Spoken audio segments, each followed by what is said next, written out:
Good morning, YouTube. What's going on, my study buddies? Well, it's Friday morning, November 18th. It's early in the morning. It starts a new day, a new beginning. I hope everyone has a blessed and prosperous day today.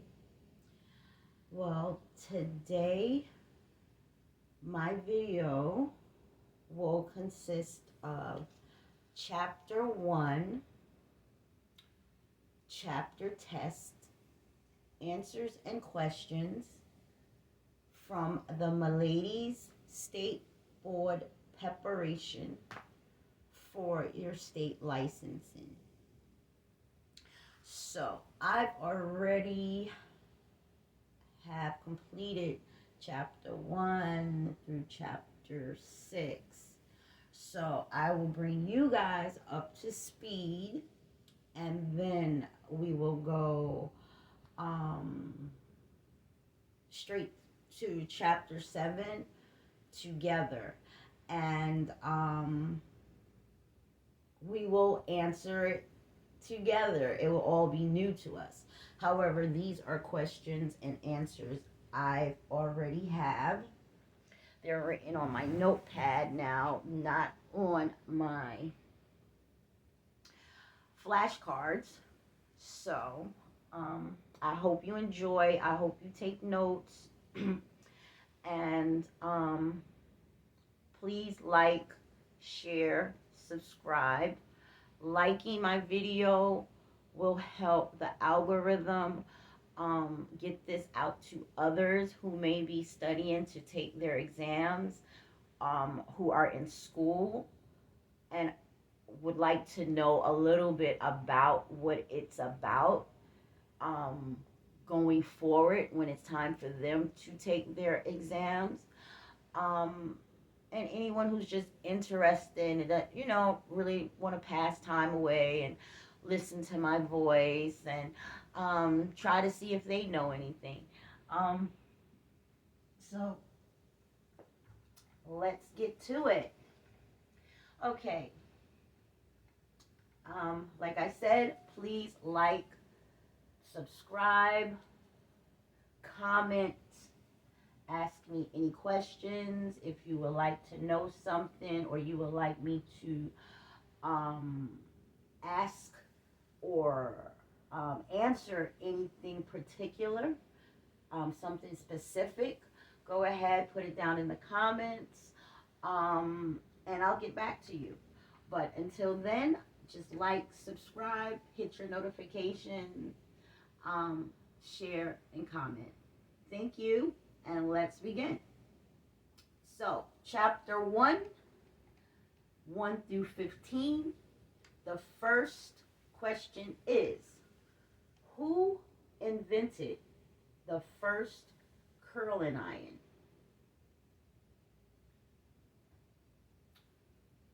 Bum, bum, bum, bum. Marcel Gratou, aka Francis Marcel, and he invented the curling iron in 1872. Who invented the first curling iron? His name is Marcel Gratou, Francis Marcel, aka, but it's Marcel Gratou. Gratou would be G as in Gary, Rateau.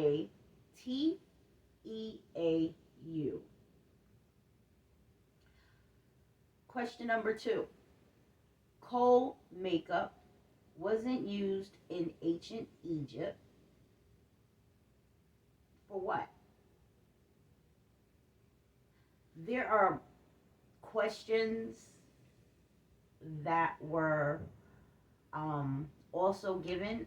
I've written down the answer, so I'm basically doing it like if I already was reading my flashcards. But like I said, when we get to chapter 7, I will be reading out all answers along with the question, and we will answer it together. And at the end, we will see, well, I will see what I got right, and over in your end, hopefully, you will see where you got right, what you got right, what you got wrong, and what you may need to work on. Okay, so question 2, kohl makeup wasn't used in ancient Egypt for staining the nails before battle. The kohl makeup wasn't used in ancient Egypt for staining the nails before battle. Okay? And these are the questions. Look, these are some of the questions that may be on the test. So, do you understand what I told you? Like, some of these things just really, really surprised me. To become a creative director, number 3, to become a creative director, you must have blank years of experience as a hairdresser. Bum, bum, bum, bum. You must have 10 years. To become a creative director, you must have 10 years of experience as a hairdresser. Number 4, ancient Egyptian men and women practiced a form of nail care by staining their nails with bum, bum, bum, bum, henna. Yes, ancient Egyptian men and women practiced a form of nail care by staining their nails with henna. Number 5, to become an educational director, you must have at least blank years experience as a cosmetologist. Once again, to become an educational director, you must have at least blank years experience as a cosmetologist. Do you know how many years that is? Bum, bum, bum, bum. 5 years. Yes, sir. Number 6. In 1908, blank began selling makeup that was popular with movie stars because it didn't cake or crack under hot studio lights. Let's see who gets this one. Do you know? Bum, bum, bum, bum. In 1908, Max Factor began selling makeup that was popular with movie stars because it didn't cake or crack under hot studio lights. Number 7. Today, cosmetologists specialize in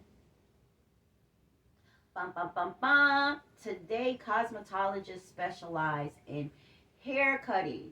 They also specialize in hair color and skin care and nail care. So you have a lot under your umbrella with your license. Like I said, once you have your license, anything that you need to know is just like a continuing of education, maybe a day class, maybe a few hours of class, maybe a week in a class, just to learn certain equipment, certain techniques. However, once you have your license, there are so many avenues that you can go into without just styling hair. So, number 7, today cosmetologists specialize in hair cutting. That is the answer. Number 8, the first spa pedicure was introduced to the professional beauty industry by creative nail design in which year? Ba, ba, ba, ba. 1998. Wow. That is super informative because I remember when I was growing up in the late 90s, early 90s, that's when I became of age. I was just becoming of age, a young adult, coming out of my teenage years. Um, I remember when the nail um, industry really started to take off, and the airbrush was the major thing all the girls used to run to the nail salon and get. And at that time, you couldn't go and get a full set for no 25 or $30. It was actually some money, and per finger. So, most girls would go and get two fingers done or one finger done, and so many initials, but it has evolved over the years. So just to think about that, the first spa pedicure was introduced to the professional beauty industry by Creative Nail Design in which year? And the year is 1998. Number 9. Which term encompass the broad range of specialty areas, including hairstyling, nail technology, and aesthetics? Aesthetics. What is it? I'll ask you again. Which term encompasses the broad range of specialty areas, including hairstyling, nail technology, and aesthetics? Bum, bum, bum, bum. Cosmetology. I was just talking about that, right? Number 10. It has been clear from the earliest images African people that their blank was a permanent, permanent, permanent, permanent, permanent. I get tongue tied sometimes, guys, so take time with me. Permanent reflection, a permanent reflection of the state of their well being and existence in the world. Once again, it has been clear from the earliest images, African people, that their blank was a permanent reflection of the state of their well-being and existence in the world. And what would that be? This is a real history question, African studies, if you know this, and I'm pretty sure you guys do. Hair. That is the answer. It has been clear from the earliest images, African people, that their hair was a preeminent reflection of the state of their well-being and existence in the world. I finally got the word preeminent, right? Told you, I get tongue-tied. I used to stutter when I was smaller, and sometimes when I'm excited, you know, it comes up every once in a while, especially with certain words. However, yes, hair. And anyone who knows about the African culture, that hair distinguished various cultures. It distinguished who were the warriors, who were the tribal leaders, who were the workers, what tribe were you from. So, yeah, hair is very important within the African culture, and we can tell, just by the different braiding styles and various styles that are out here with their techniques, and how it's still evolving, and we're still learning. So, yes, hair is the answer for that. Number 10, archaeological studies reveal that early forms of hairstyling and hair cutting were practiced in some form as early as bum, bum, bum, bum, the Ice Age. Okay, archaeological studies reveal that early forms of hairstyling and hair cutting were practiced in some form as early as the Ice Age. Isn't that interesting, guys? This is why I love studying. Yeah, I'm gonna ace this. I know this. Uh, the period during which Western civilization, this is number 11, guys. I will start it over again. The period during which Western civilization made the transition from medieval to modern history was called the bum, bum, bum, bum, the Renaissance. Haha. Number 12. During the golden age of Greece, women ground cinnabar to produce coloring for what? What did the women crush and ground the cinnabar for? Oh, to color their cheeks and lips. Okay? During the golden age of Greece, women grounded cinnabar to produce coloring for their cheeks and lips. Okay, now we're going to go to 13. Continuing education is typically used to what? Continuing education is not typically used to. That's the question. Continuing education is not typically used to blank. Introduce you to the cosmetology field.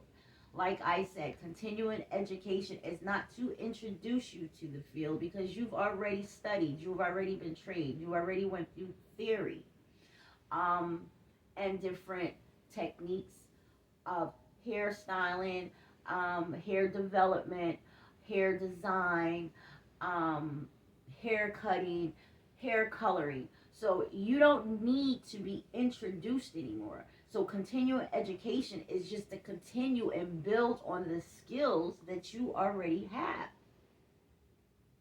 or need to do for a certain job.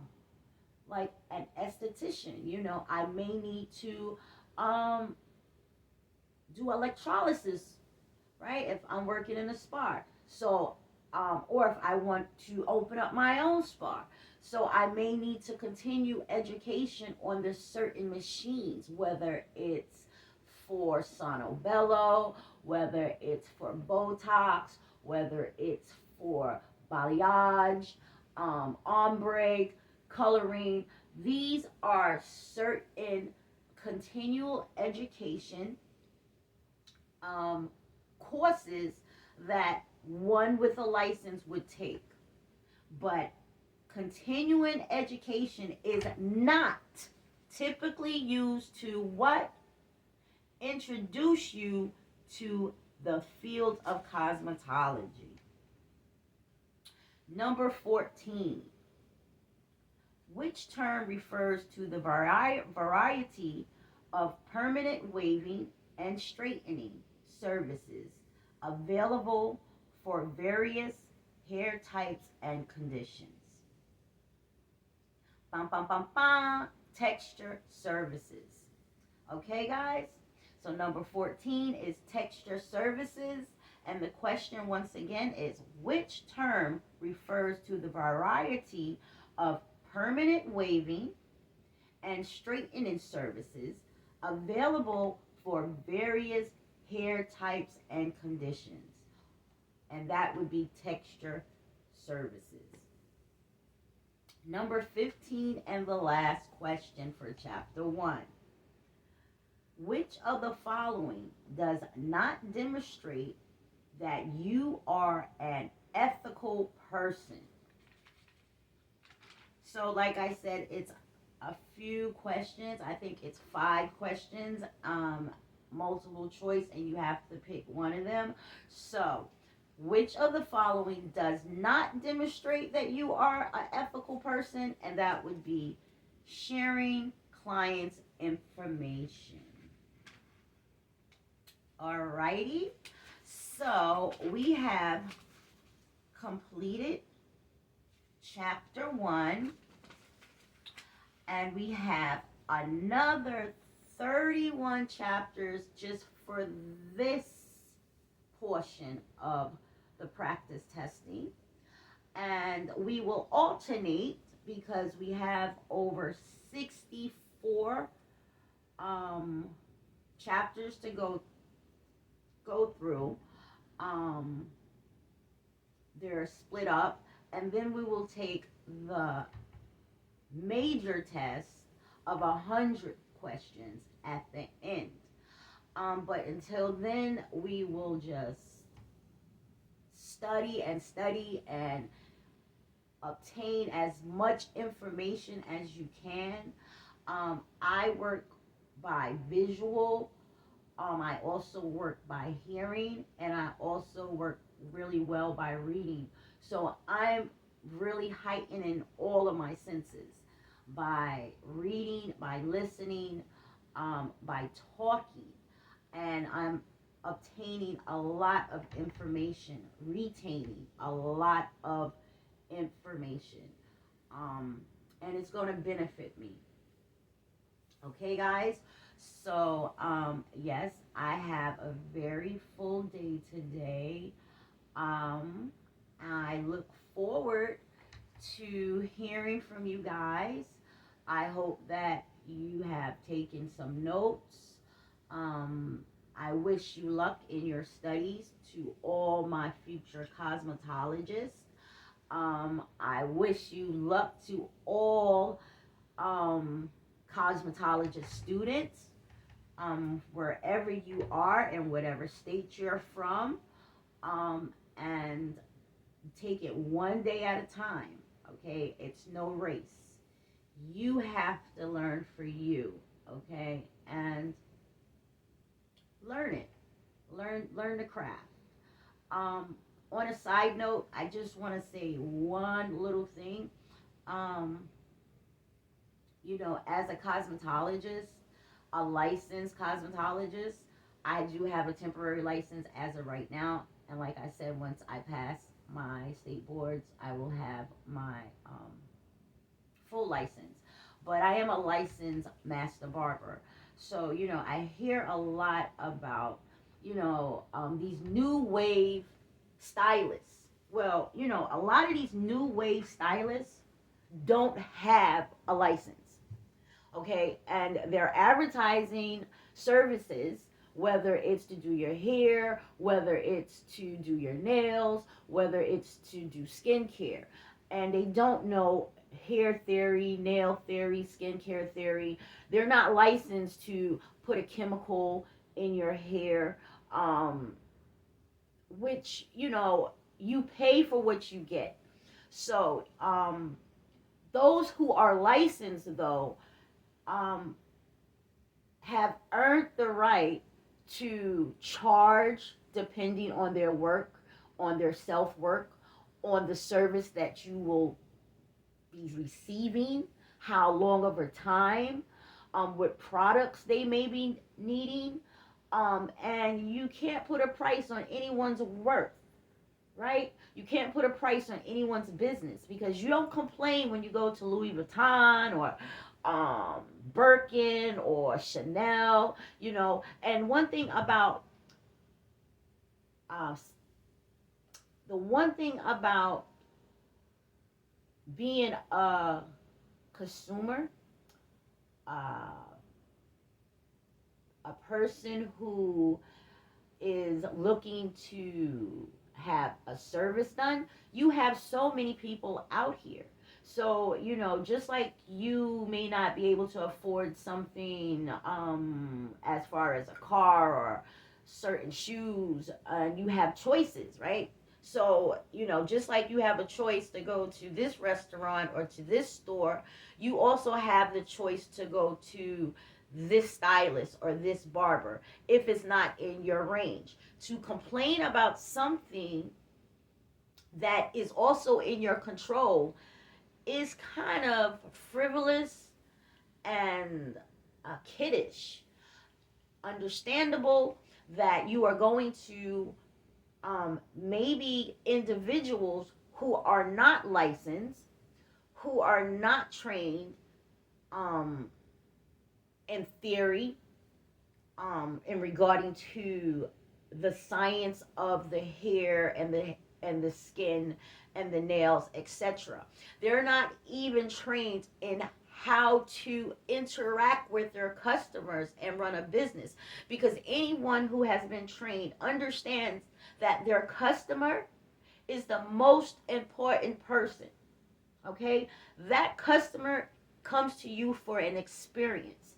So how you treat that customer, how you deliver your service and care and detail to that customer's needs, how you speak, how you interact. Your customer service goes a long way. So when you go to these non-licensed, non-educated um, hairstylists, etc., then you get what you pay for. Okay, and let me tell you one thing. When you go to someone who is non-licensed and they mess up your hair, they cause scalp issues, skin issues, guess what? You cannot sue them, okay? Because they're not licensed. That was your choice. The only way that you would be able to get around that is if they lied to you and said they were licensed and you took their word for it, and um, you know they weren't licensed.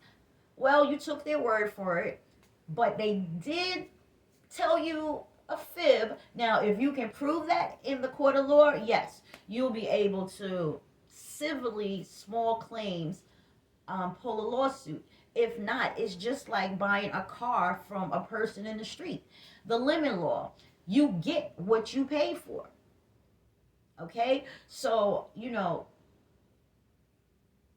be choosy about who you go to. Ask questions. Ask them, are you licensed? There are many people who are licensed who do hair out of their homes.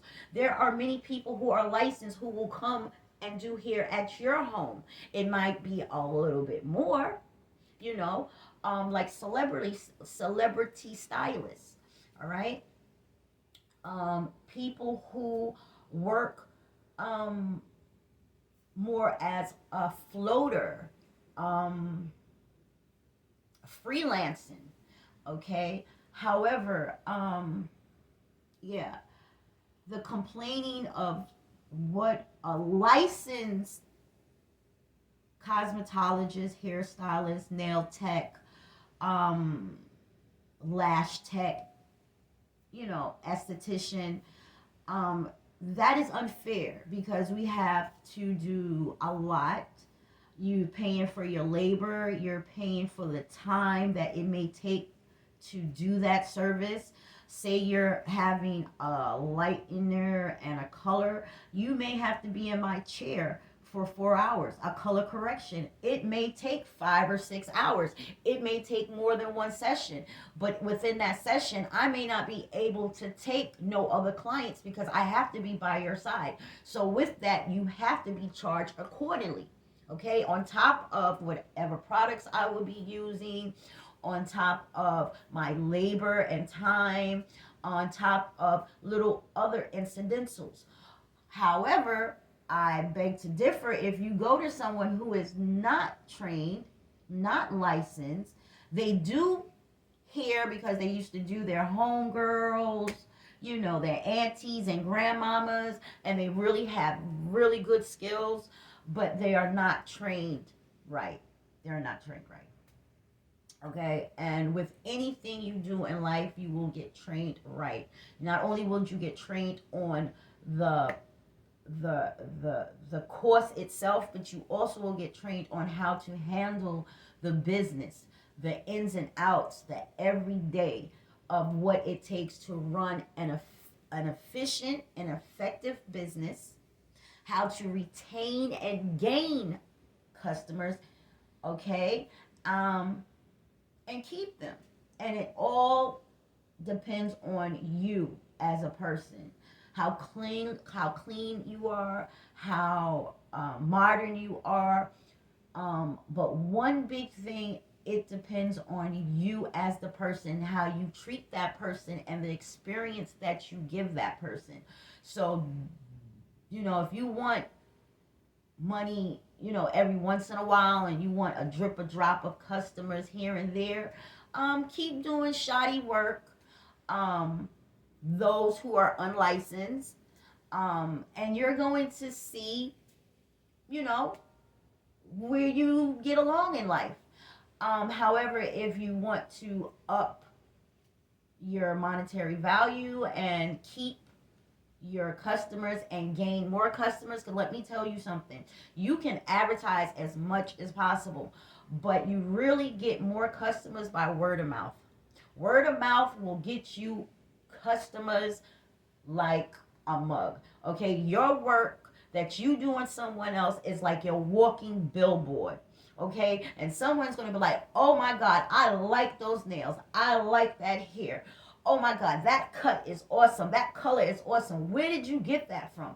And you know what, that person is gonna say, this person, that person, he did it, she did it, that salon. Okay, and it's vice versa if you are trash bot. Okay, so let's lay off the licensed ones, please. Another sidebar, I would like to say, if you are planning on working for yourself, which I understand, I am one of those, I do advise you to take at least 6 months to a year to work in a salon. Start off as a salon assistant, maybe a junior stylist. You can even work your way up to a master stylist. Um, so you can learn the ins and outs of how to run an effective salon, how to manage um, an effective and efficient salon. Okay, because it's all about growth. What you started today is not going to be what will be tomorrow, and hopefully you would have grown and learned and evolved, because that's all about what life is, and educating yourself and learning new things and adapting to the environment around you. However, I just wanted to complete that. I have some interesting things going on. Today, I will be bringing another video to you, but this would be the life in a day with Lee and Ivy. So this is basically going to be videos concerning other creative learning demonstrations. Like I said, I am going to be teaching my daughter and passing along a tradition that was passed along to me, and that's how to cook a Thanksgiving meal. She's seen me do it many a times, and now she's going to be helping me. So, and the only way that she's going to learn how to cook a full meal like that and what it takes and the time that it takes is to get down and dirty. Brianna knows how to cook. I've taught Brianna. Me and her father has taught Brianna, and I've taught my son since they were little and old enough where they could make simple things and touch the stove and move around in the kitchen. And she has worked her way up. She can make a full course meal, but now she's going to make a holiday meal. Okay, and hopefully one day she'll cook that for me and her father as well, and invite us to her home with her kids, my grandkids. So We will be doing a little shopping. I'll be getting some of my ingredients. I cook everything fresh, and as I was taught by my Grammys, um, they have passed on, but they still live in my heart every day. Okay, I take everything that they have taught me from their energy and their motivation, their determination, and their resilience. It still lives on. So I thank you guys for enjoying me, giving me your time, studying with me. Once again, please like, share, comment, and subscribe if you would like to continue on studying with me. If you would like to continue on to see what I'm about to do, it's not going to be always so educational. Sometimes I'm going to drop a story time in there. Sometimes I probably won't even talk, and I just might do a demonstration. Okay, so have a nice day. I look forward to hearing from each and every one of you guys who do reach out to me. And thank you. Thank you so much from, hanging with Ivy and League. Okay, from the Ivy League. Thank you. Bye bye.